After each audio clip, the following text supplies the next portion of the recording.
महाराष्ट्र में 27 जनवरी से खुल जाएंगे 5वीं से लेकर 8वीं तक के स्कूल। शिक्षा मंत्री वर्षा गायकवाड़ का बयान। शिक्षा मंत्री के बयान के बाद बीएमसी ने किया ट्वीट। कोरोना की स्थिति को देखते हुए मुंबई में अगले आदेश तक बंद रखिए स्कूल। मुंबई में पिछले 24 घंटों में कोरोना के 574 नए केस, 8 लोगों की मौत। मुंबई में वैक्सीनेशन के लिए बीएमसी तैयार। मुख्यमंत्री उद्धव ठाकरे कल 11:15 बजे बीकेसी कोविड केयर सेंटर में करेंगे वैक्सीन लाइव लॉन्च। पहले दिन महाराष्ट्र में 51,000 से ज्यादा लोगों को लगाई जाएगी वैक्सीन। मुंबई के बीकेसी कोविड केयर सेंटर में 2,500 लोगों को टीका लगाने का प्लान।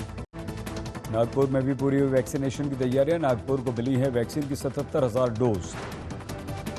महाराष्ट्र में पिछले 12 घंटे में मृत पाए गए 905 पक्षी। बर्ड फ्लू के संदेह में टेस्ट के लिए भेजे गए हैं सैंपल। रेप के आरोप में गिरे धनंजय मुंडे को पार्टी से बड़ी राहत। एनसीपी नहीं लेगी इस वक्त इस्तीफा। एक सिंगर ने शादी का वादा करके रेप करने का लगाया था मुंडे पर आरोप। बीजेपी मांग रही है मुंडे का इस्तीफा।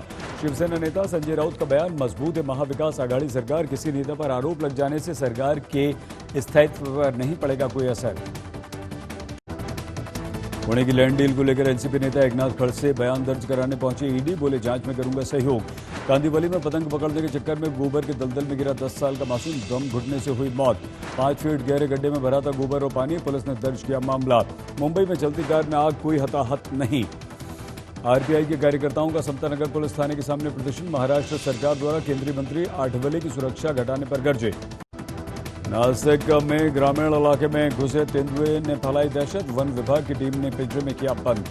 शिरडी में चौथी मंजिल से नीचे गिरी होटल की लिफ्ट, 6 लोग हुए घायल। सूरत में हाईवे किनारे होटल में घुसा बेकाबू ट्रक, 1 की मौत, 3 लोग घायल। चंद मिनट में कर्ज देने का दावा करने वाली कंपनियों पर आरबीआई लगाएगा लगाम। समिति का गठन। काले धन, टैक्स चोरी के खिलाफ सरकार की मुहिम। आईटी डिपार्टमेंट की ई फाइलिंग वेबसाइट पर करके आप पा सकेंगे इनाम। सीएल टेक को 3,892 करोड़ का मुनाफा। शेयरधारकों के लिए 4 रुपये प्रति शेयर डिविडेंड का ऐलान। 2010 के बाद 2020 में कंज्यूमर कंप्यूटर की बिक्री 11% के साथ सबसे ज्यादा बड़ी। मार्केट शेयर में लेनोवो का दबदबा।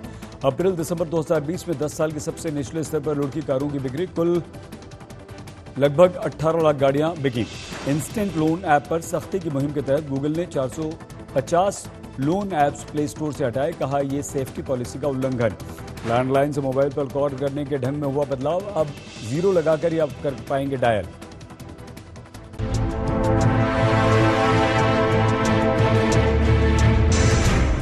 महाराष्ट्र के कैबिनेट मंत्री धनंजय मुंडे की कुर्सी पर आ गए संकट के बादल फिलहाल छटते दिख रहे हैं। पार्टी ने धनंजय मुंडे से इस्तीफा नहीं मांगने का फैसला किया है। मुंबई की एक गायिका ने मुंडे पर शादी का वायदा कर रेप करने का आरोप लगाया है। कल शरद पवार ने कहा था कि धनंजय मुंडे पर गंभीर आरोप लगे हैं, लेकिन आज उन्होंने पूरी तरह यू टर्न ले लिया। पवार ने कहा कि केस को लेकर कुछ नई बातें सामने आई हैं, इसलिए पहले जांच की जानी जरूरी है। किसी के खिलाफ हमारे सहयोगी हो, साथी हो, उनके खिलाफ एलिगेशन सीरियस करने के बाद हम नजरअंदाज नहीं कर सकते। हमें इस पर ध्यान देना ही होगा और ये ध्यान देने की हमने तैयारी रखी।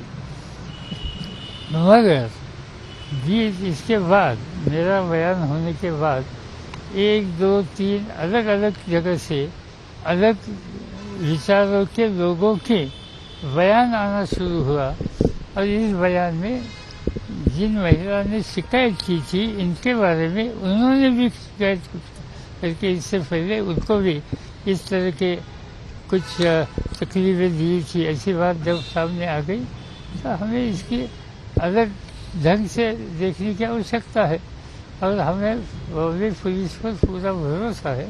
तो इसमें जांच ठीक तरह से करेंगे, सच्चाई सामने लाएगी। गुरुवार रात को एनसीपी के टॉप नेताओं की मीटिंग प्रफुल्ल पटेल के घर पर हुई थी। मीटिंग में एनसीपी प्रमुख शरद पवार, सांसद सुप्रिया सुले, पार्टी के वरिष्ठ नेता और महाराष्ट्र में मंत्री अजित पवार, अनिल देशमुख, नवाब मलिक, राजेश टोपे, जयंत पाटिल और जितेंद्र आव्हाड मौजूद थे। 3 घंटे चली मीटिंग में ये निष्कर्ष निकाला गया कि सिर्फ आरोपों के आधार पर इस्तीफा लिया जाना ठीक नहीं है। मुंडे के खिलाफ क्या कोई एक्शन लिया जाए, ये फैसला केस की जाँच के बाद ही किया जाना चाहिए। पार्टी के एक वरिष्ठ नेता ने कहा कि हाल ही में एनसीपी के यूथ विंग के प्रेसिडेंट पर रेप के आरोप लगे थे, अब मुंडे पर लगे हैं। अगर आरोपों के बल पर इस्तीफे लिए जाने लगे तो ये गलत नजीर पेश करेगा। आज पूरे दिन उस महिला जो है उसके बारे में कुछ और भी लोगों ने कुछ बयान किए हैं और वो सामने रखते हुए ऐसा दिख रहा है कि ये ब्लैकमेलिंग का प्रयोग है और इसका अनुभव अन्य 2-3 जनों को भी आ चुका है। इसका मतलब ये है कि शायद ये ब्लैकमेलिंग का प्रकार होगा। हम इसमें कोई पुलिस की इन्वेस्टिगेशन चालू है और इसलिए हम चाहते हैं कि पुलिस बराबर इन्वेस्टिगेशन करे। हमारी वो मांग है, जो भी इन्वेस्टिगेशन होगा, जो भी सामने मुद्दे आएंगे, उसके बाद में हमारी पार्टी उसके बारे में विचार करे। गुरुवार को बीजेपी नेता और पूर्व एमएलए कृष्णा हेगड़े और एमएनएस नेता मनीष धुरी ने भी पुलिस से शिकायत की थी कि मुंडे पर आरोप लगाने वाली महिला उन्हें भी ब्लैकमेल कर रही है। इन आरोपों से धनंजय मुंडे के केस को दम मिला है। मुंडे भी यही कह रहे हैं कि वो शिकायतकर्ता की बहन करुणा शर्मा के साथ रिलेशनशिप में थे, जिससे उनके 2 बच्चे हुए। अब करुणा शर्मा अपने भाई बहनों के साथ मिलकर उन्हें ब्लैकमेल कर रही है। इस पूरे प्रकरण में शिवसेना भी मजबूती के साथ धनंजय मुंडे के साथ खड़ी नजर आ रही है। उस पूरे मामले में ऐसे बहुत से तथ्य सामने आए हैं। जब मुझे भी देखकर आश्चर्य हुआ कि एंगल ऐसा भी हो सकता है, तो मुझे भी लगा कि उसके ऊपर बहुत ही बारीकी से जांच होनी चाहिए और दोनों तरफ से होनी चाहिए, एक तरफा नहीं होगी। कोई राजनीति में है, कोई मंत्री है, इसलिए वो गुनहगार नहीं होता। और जब मंत्री होता है, कोई बड़े पद पर बैठा हुआ आदमी होता है, उसके ऊपर कोई कीचड़ फेंकता है तो ज़्यादा पब्लिसिटी होती है और बैड पब्लिसिटी होती है। मुंबई पुलिस ने अब तक शिकायतकर्ता की एफआईआर नहीं लिखी है। गुरुवार को 4 घंटे उसका बयान दर्ज कर शुक्रवार को फिर बुलाया गया था, मगर वो नहीं पहुंची। शिकायतकर्ता का कहना है कि इस केस को लेकर उस पर बहुत दबाव पड़ रहा है, इसलिए वो पुलिस स्टेशन नहीं गई। इतने साल चुप रहने की वजह, क्योंकि काफी कुछ, जैसा आप बताए कि काफी कुछ तकलीफ आप झेल चुकी है, तो कुछ डर था, वजह क्या थी? मेरे वीडियोस उनके पास थे पहले के। फिर जब मैं वापस से बॉम्बे आई तब के भी उन्होंने वीडियो बनाए हुए थे। मैं उनसे बोलती भी थी कि आप ये वीडियो क्यों बना रहे हो, तो वो बोलते थे कि मैं अकेले में देखूंगा, और क्या मेरे पास ये तेरा पहला वीडियो है क्या? मैं तो पहली बार में तेरा सब कुछ ले चुका हूँ, तो ये कौन सी नई चीज है? तो वो ऐसे ही करके मेरे वीडियोस फोटोज लिया करते थे और उन्हीं चीजों से वो मुझे डरा डरा के ये सब किया करते थे कि मैं ना अपने घर वालों को बता पाऊँ, न मैं दुनिया में किसी को बता पाऊँ और न ही मैं आगे कुछ कर पाऊँ। बस वो मुझे आश्वासन ही देते रहे, मैं हूँ ना, बस अभी तक मैं हूँ ना ही चल रहा है। और बस वो मुझे एक रेंट के घर में रख के भाड़े की तरह यूज करते रहे अपने हिसाब से, जब जैसे नेचुरल अननेचुरल जिस भी तरीके से उनको करना था, बस वो मेरी चमड़ी नोचते रहे। मैं क्योंकि स्टेटमेंट मराठी में होता है और बहुत टाइम लगता है, कल भी बहुत टाइम लगा और कंप्लीट नहीं हो पाया, और ये मेरे ऊपर कंटिन्यू एलिगेशंस लगाए जा रहे हैं।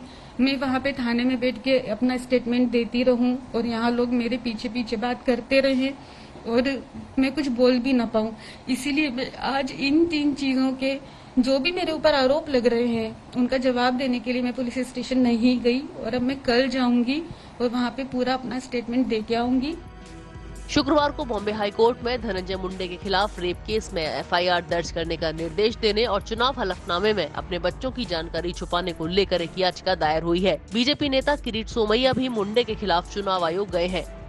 कमलेश सुतार और सौरभ बख्तानिया के साथ विद्या, मुंबई आज तक। एनसीपी नेता एकनाथ खड़गे से आज ईडी ने भी पूछताछ की। ये पूछताछ पुणे के भोसरी इलाके में एक लैंड डील को लेकर हुई। एकनाथ खड़से पर आरोप है कि उन्होंने अपने पद का दुरुपयोग करते हुए 2 लाख रुपए में जमीन खरीदकर 7 करोड़ रुपए में बेची। खड़से ने इन आरोपों को गलत बताया। कुछ महीने पहले ही खड़से बीजेपी से एनसीपी में आए हैं। एनसीपी नेता और महाराष्ट्र के पूर्व राजस्व मंत्री एकनाथ खड़से शुक्रवार को ईडी के दफ्तर पहुंचे। खड़से 2016 की एक लैंड डील में अपना बयान दर्ज कराने पहुंचे थे। खड़से सुबह 11 बजे के करीब बल्लाड एस्टेट स्थित ईडी के दफ्तर पहुंचे। कुछ देर बाद उनकी बेटी शारदा चौधरी खड़से भी ईडी के दफ्तर में घुसती दिखी। आज ईडी के दफ्तर के बाहर बड़ी संख्या में पुलिस वाले भी लगे थे। अगर खड़से के समर्थक इकट्ठे हो जाएं तो उन्हें रोकने के लिए ईडी दफ्तर के बाहर बैरिकेड भी थे। खड़से से पुणे शहर के करीब भोसरी इलाके में एक भूमि सौदे के सिलसिले में ईडी ने पूछताछ की। ईडी का दावा है कि एकनाथ खड़से ने अपने पद का दुरुपयोग किया और उन्होंने 2 लाख रुपए में जमीन ली, जिसे बाद में उन्होंने 7 करोड़ रुपए में बेचा। ईडी के मुताबिक बाद में ये पैसा उनके परिवार के सदस्यों से जुड़ी फर्मों को ट्रांसफर किया गया। खड़से हमेशा इन आरोपों से इनकार करते आए हैं और पूछताछ के बाद उन्होंने कहा कि वो जांच में पूरा सहयोग करेंगे। जे जे काही प्रश्न विचारले आहेत त्या प्रश्नांचे सर्वस्तर उत्तर देण्याचा आम्ही प्रयत्न केलेला आहे आणि यापुढे सुद्धा जे काही कागदपत्र लागतील किंवा जे काही माहिती लागेल ती देण्यासाठी मी ईडीने ज्या वेळेस बोलवलं त्यावेळेस हजर राहणार आहे। सालों बीजेपी में रहे एकनाथ खड़से कुछ महीने पहले ही एनसीपी में शामिल हुए हैं। एनसीपी से जुड़ने के बाद एकनाथ खड़से बीजेपी पर जमकर बरसे थे। तब खड़से ने कहा था कि मुझे प्रवर्तन निदेशालय की धमकी दी गई है। एकनाथ खड़से देवेंद्र फडणवीस सरकार में राजस्व मंत्री थे। जब इसी जमीन को लेकर भ्रष्टाचार और पद के दुरुपयोग के आरोप लगे तो जून 2016 में उन्हें अपने पद से इस्तीफा देना पड़ा था। जिस प्लॉट के खरीद के बारे में, सेल डीड के बारे में एनसीपी नेता एकनाथ खड़से इन्हें एनफोर्समेंट डायरेक्टरेट यानी ईडी की नोटिस गई है, वो यही प्लॉट है। पुणे और पिंपरी चिंचवड इलाके में भोसरी इंडस्ट्रियल जोन में ये प्लॉट स्थित है। इस प्लॉट की एरिया तकरीबन 3 एकड़ बताई जा रही है और यहाँ आप देख सकते हैं कि अनेक जो कंपनियां हैं वो शुरू है, उनका प्रोडक्शन शुरू है। लेकिन 2016 में जो आरोप लगे और ये मामला जो उजागर किया वो पुणे के एक उद्योजक और आरटीआई एक्टिविस्ट हेमंत गवंडे इन्होंने, और तब उन्होंने आरोप लगाए कि तब के राजस्व मंत्री एकनाथ खड़से इन्होंने अपने ओहदे का गलत इस्तेमाल किया। उसके आगे जो आरोप लगे, सोशल एक्टिविस्ट अंजलि दमानिया इन्होंने आरोप लगाया कि जो 5 करोड़ रुपए इस प्लॉट के लिए खड़े किए गए वो गलत तरीके से लोन लिया, ऐसा बताया गया। शेल कंपनी जिसे कहते हैं कि बनावट कंपनियों के द्वारा 50 लाख या उससे भी ज़्यादा की अमाउंट एकनाथ खड़से जी, उनकी वाइफ और उनके दामाद इनके अकाउंट में आई है। लेकिन जब पता कराया गया कि वो कंपनियां है क्या वो एड्रेस पे, तो उस एड्रेस पे वो कंपनियां नहीं है और इसे मनी लॉन्ड्रिंग कहा जाता है। ये 3 एकड़ जमीन खड़से ने 2016 में ही खरीदी थी। ईडी ने पहले 30 दिसंबर को खड़से को इस केस में बुलाया था, पर स्वास्थ्य कारणों का हवाला देते हुए वो नहीं पहुंचे। ईडी ने तब उन्हें 14 दिन का समय दिया था। खड़से का दावा है कि इस मामले में पहले ही महाराष्ट्र का एंटी करप्शन ब्यूरो जांच कर क्लोजर रिपोर्ट दे चुका है। मुंबई से पंकज उपाध्याय और दिव्येश सिंह के साथ आज तक ब्यूरो। महाराष्ट्र में कल 285 सेंटर्स पर कोरोना की वैक्सीन लगनी शुरू हो जाएगी। वैक्सीन सुबह 9 बजे से लगेगी और शाम 5 बजे तक लगेगी। अनुमान है कि कल महाराष्ट्र में करीब 28,500 हेल्थ वर्कर्स को वैक्सीन लगा दी जाएगी। पुणे के एक वैक्सीन सेंटर में क्या है तैयारियां और कैसे लगेगी वैक्सीन, बता रहे हैं हमारे संवाददाता पंकज खेलकर। तो 16 तारीख से पूरे देश भर में वैक्सीन देना शुरू हो जाएगा। महाराष्ट्र में तकरीबन 285 सेंटर है जहां कोविशील्ड और कोवैक्सीन के जो वैक्सीन है वो दिए जाएंगे। पुणे में यहां जिला अस्पताल में सिर्फ कोवैक्सीन के ही डोज दिए जाने वाले हैं। तो हमारे साथ 3 डिस्ट्रिक्ट के जो डिप्यूटी डायरेक्टर साहब है और साथ ही ये जो जिला अस्पताल है वहां के सिविल सर्जन नंदापुरकर सर है। सर, आप क्या कहेंगे कि क्या कुछ तैयारियां हैं? यहाँ पे 3 रूम सेटअप तैयार किया गया है। एक सेशन में हम 100 लाभार्थियों को यहाँ पे वैक्सीनेट करेंगे। पहला रूम ऑब्जर्वेशन, पहला रूम जो रहेगा वो वेटिंग एरिया रहेगा, जहाँ पे स्टैगर्ड 25-25 के लॉट में हम यहाँ पे बेनिफिशियरी लेंगे। उसके बाद ये रूम में जहाँ हम खड़े हैं, ये रूम में इसका रजिस्ट्रेशन किया जाएगा और verification of the name with Aadhaar card, driving licence या पैन कार्ड इस पे किया जाएगा। वेरिफिकेशन होने के बाद हम वैक्सीनेशन की तरफ जाएंगे। वहाँ पे वैक्सीनेशन ये रूम में किया जाएगा। वैक्सीनेशन करने के बाद पेशेंट को ऑब्जर्वेशन रूम में शिफ्ट किया जाएगा, लाभार्थियों को, पेशेंट को नहीं, तो वहाँ पे शिफ्ट किया जाएगा। वहाँ 30 मिनट वो रुकेंगे। अगर कोई प्रॉब्लम नहीं रहा तो वहाँ से फिर बेनिफिशियरी घर जा सकते हैं। अच्छा, ये बताइए कि जिस प्रकार से पहले जो ड्राई रन हुआ था कोविशील्ड मीन्स वैक्सीन का ही, वो तो कोई भी वैक्सीन नहीं दिया गया, तो कल जो कोवैक्सीन होगा तो उसके लिए रजिस्ट्रेशन का प्रोसीजर क्या है जो से हेल्थ वर्कर्स को दिया जाने वाला है, जो पहले ड्राई रन हुआ था? ड्राई रन और ये वैक्सीनेशन में सिर्फ फर्क इतना है कि कल यहाँ पे वैक्सीन मौजूद रहेगा। सेकंडली यहाँ पे कोवैक्सीन दिया जाना है तो कोवैक्सीन में उसका हम इन्फॉर्म कंसेंट फॉर्म भर के लेंगे, उनको पूरी इन्फॉर्मेशन दी जाएगी। कंसेंट फॉर्म में उसको कोई तकलीफ है, रिसेंटली वो पॉजिटिव आया है, उसको हाई ग्रेड फीवर है या प्रेग्नेंट है, लैक्टेटिंग मदर है, ये सब पूरी चेक किया जाएगा। उसके बाद ही यहाँ पे वैक्सीन दिया जाएगा। पूरे 3 जिले के आप डिप्टी डायरेक्टर है, तो 3 जिले में कहाँ इस तरह से कोविशील्ड और कोवैक्सीन इसके वैक्सीन दिए जाएंगे? पुणे डिस्ट्रिक्ट में 31 प्लेसेस पे कल वैक्सीनेशन शुरू हो रहा। उसमें से एक जो डिस्ट्रिक्ट हॉस्पिटल पुणे है जहां हम खड़े हैं, वहां पे सिर्फ कोवैक्सीन दिया जाएगा। बाकी सब जगह पे यानी 30 प्लेसेस पे कोविशील्ड दिया जाएगा। सातारा में 11 वैक्सीनेशन स्पॉट्स है अपने, वहां हर तरफ कोविशील्ड दिया जाएगा।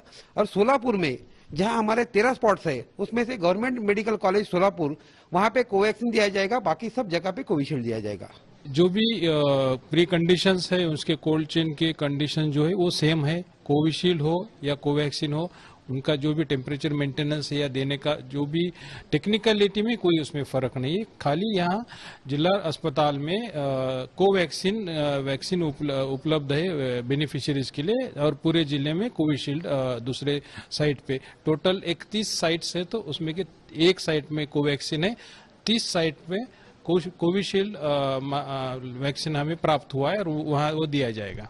महाराष्ट्र में 6 जगह पर कोवैक्सीन दिया जाएगा, उसमें से ये एक अस्पताल है पुणे का जिला अस्पताल, और 16 तारीख को यहाँ पर 100 जो लोग हैं जो हेल्थ केयर वर्कर्स है उन्हें यहाँ पर वैक्सीन दिया जाएगा। और यहाँ जो देख रहे हैं हम कि पूरी तैयारियां हो चुकी है। अब इंतजार है 16 तारीख का, जब सारा देश वैक्सीन लेना शुरू करेगा, खास करके हेल्थ केयर वर्कर्स जो जिन्हें फर्स्ट फेज में वैक्सीन दिया जाने वाला है। कैमरन गोपाल हरने के साथ पंकज खेलकर, पुणे, आज तक।